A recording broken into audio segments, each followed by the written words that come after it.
Hello, everybody, and welcome to The Obscure. My name is Tia, and I'm a film director, music video maker, and editor from Georgia. After the previous episode, I was fully ready to find somebody to have a conversation, as it's quite relevant to have guests on the podcast. But somehow, meanwhile, I started thinking a little bit more on the topic and I realized that I have a lot more to say. Besides that, I kind of like the idea of leading the podcast with the stories. And in this episode, I decided to go back to the roots and tell you about the moment and the story that finally made me decide that I don't want to work in any other profession but the movie making one. Let's get started. My parents divorced quite early when I was 3 years old, and I grew up with my grandmother in the outskirts of the capital of Georgia, Tbilisi. I wasn't exactly a city girl, but neither was I from the village. However, people there were quite different. I grew up a curious kid, and I had a lot of interest. In fact, I had a hard time focusing on something one. And as I grew older and the time came for me to decide on my profession, I was quite lost. To be honest, I just hated the idea of going by the road that society offered me, like going to university, studying for 4 years and taking masters, doctors, and then maybe someday finding a job, getting a family, and so on and so on. Right after the school, I wanted to start working. But because my parents have put a lot of effort to educating me, I didn't want to disappoint them, and when I was already in 11th grade, I decided that I should dedicate all my time to studying, and I even asked my father to change schools because my previous school didn't offer me the good education that would satisfy me. Mostly I was quite an art-minded kid.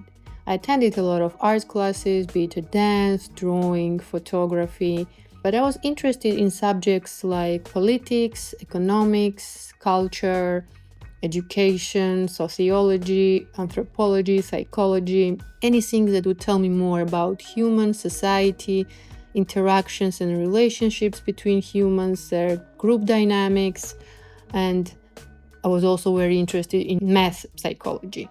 I would search for any books that would talk about that. One of the books I still remember was Jose Ortega y Gasset's Psychology of the Masses, which was apparently Hitler's favorite book. And the reason why I was so attracted to all of this, because already then I was aware about all the protests going on in our country. The Rose Revolution has already happened, and new reasons for discontent were appearing. I got interested in it.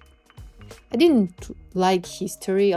To be honest, I hated history, but I was always solution-based thinker. I would want to go and understand all the reasons why people would act like that, because watching from the TV, it looked very terrible.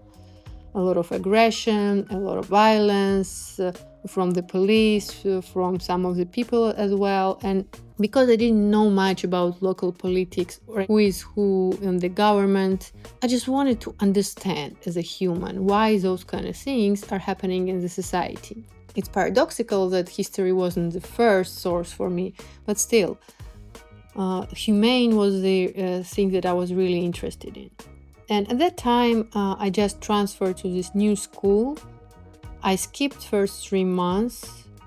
So I joined the classmates when they're already covered part of the program, and I found myself against a new subject, which was called economics. It made me quite happy because it was the first time that we actually were learning something that would be useful for us in the life after school. Things like basics of law, basics of economics, and so on and so forth. And soon we would have this regional competition between the schools in economics, and I had to catch up because teacher was going to choose a group who would represent our school. For that, she gave us an assignment each of us had to write our own small business plan. As most of my experiences were with arts, first thing that I addressed was like photographic booths, printouts, and things like that. But while I was searching for an interesting business idea and my goal was to be interesting, I stumbled upon this very strange thing called toilet booths. Like those plastic toilet booths that are standing at every concert, on the roadsides, or some mass gatherings. But at that time in Georgia, we didn't have anything like that. And that's when my aha moment arrived. As a businessman, I realized I was dealing with a very human instinct. Like when you want to pee, you would pay any amount if there was a toilet right next to you.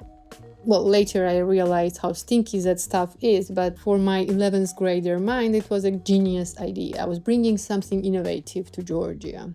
But then the funny part started. I had to write out a business plan, which means I had to write the budget. And the thing is, besides renting this booth, I had also to deal with the logistics of it, meaning I had to measure the tank underneath it, which was filled with you know what. And every time it was filled, a driver on a special car should have come, suck it all out, and take it away. I had to pay the driver, I had to rent this car as well, so it was all connected to money. And I had to calculate how many times a day a person has to go to the bathroom to fill the tank. So for 1 week at my house, you could hear a lot of laughter. We were making jokes and having fun writing all these business ideas. In the end, my teacher was really impressed by this idea. And considering that I was a late student who missed the whole 2.5 months of her class, she thought I had a potential, so she took me in a group. I had a lot of challenges during the process. I was really interested in research and finding the data and dealing with human interactions. So I was pretty active in this project. But then something strange happened. One part of the group decided that because I put so much effort in creating, we made a new business plan for the competition. Well, obviously we couldn't bring toilets there. It would be funny. But I put a lot of effort into it, and half of the group decided that I should be a leader. But my teacher said a very strange thing. Look, Tia, I understand that you're a smart girl and you put a lot of work in it, but the leader has to be a man. If we want to win this competition, men should be leading. As someone who grew up in a family full of strong women, it struck me really strangely. In fact, in Georgia, we had a lot of strong women, and we have no problem of leadership of women right now. Even in our own field, in cinema, there are a lot of women in forefront. But at that time, hearing it from a teacher who was a woman herself was really strange.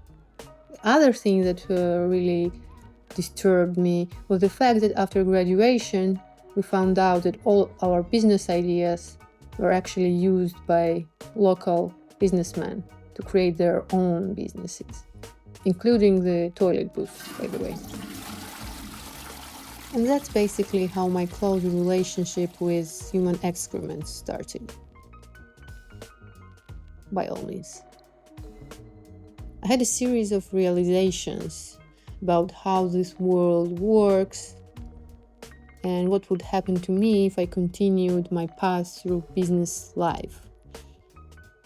I would have to wear formal clothes, go on to meetings, sit in the offices, and live a very boring life, as they painted it for me.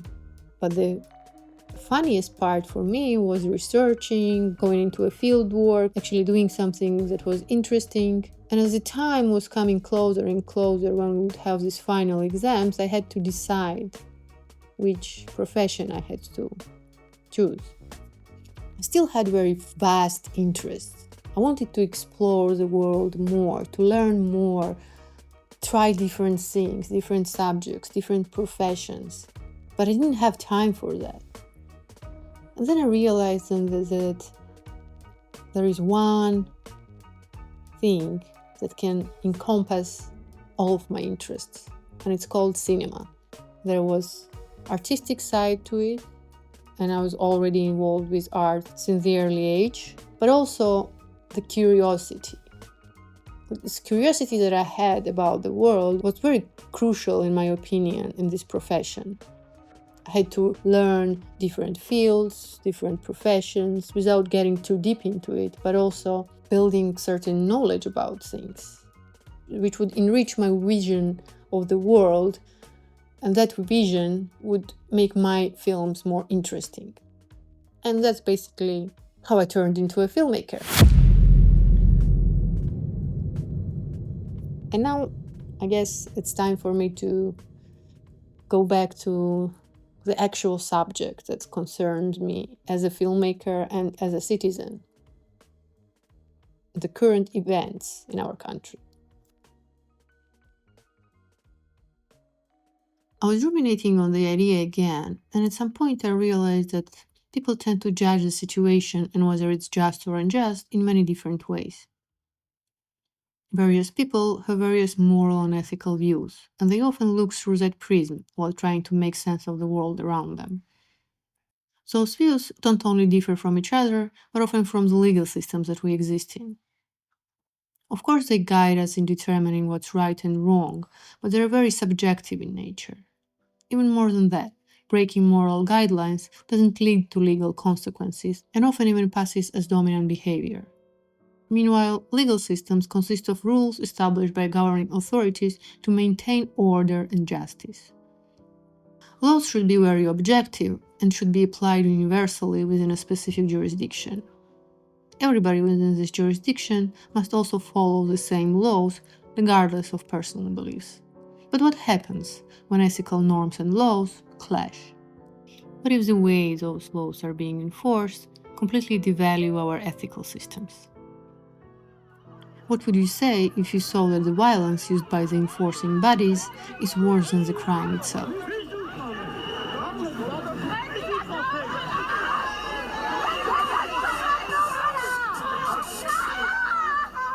What if the government is changing the laws quicker than they change their clothes, and people get so stubborn in pushing their own ethical views that they cross legal boundaries? In theory, both legal systems and ethical systems should be working together to promote social good and justice. But what happens in the society where those systems fail in cooperation? Or whose responsibility it is to ensure that those systems cooperate and remain in balance? For me, it's not really about left or right politics or liberal and conservative structures, but about the people who stand behind them. First and foremost, I think that ethical systems in modern society are in crisis more than ever. Well, let's think about it for a moment. When the system is corrupt, whose responsibility is it to bring the order back or to judge those who are in the ruling position? Often, while thinking about this subject, average citizens just give up, because people feel powerless, not against the system, but against the individuals behind it. And it's really hard to imagine that in an established hierarchy, a person on a lower level can in any way confront those who are higher on the scale. Some are just being self-conscious and think that they don't have enough intellect to do it. Others know that it's not only about the intellect, but often about resources, education, and the power of certain groups. Whether we want it or not, those factors are decisive in the social game. And then there is also religious institutions. It might sound old-fashioned, but in a certain way I understand their urge to counter liberal movements. Because the more different ideologies we have in a narrow social circle, the more disagreement arises. And when you feel confronted by the other party, your ability to feel empathy also lowers, causing everybody to become more and more aggressive, resulting and dehumanization of the population. This can potentially disrupt the balance in a society very strongly. However, I wouldn't use this argument to protect the religious movements, who are also crossing moral boundaries and becoming quite aggressive towards the others. In fact, I think all those arguments are only based on theory. If we are talking about the theories, here's another one. I've heard that in these ever-changing times where technologies are evolving really fast and we are moving into a digital era, our moral standards can also change.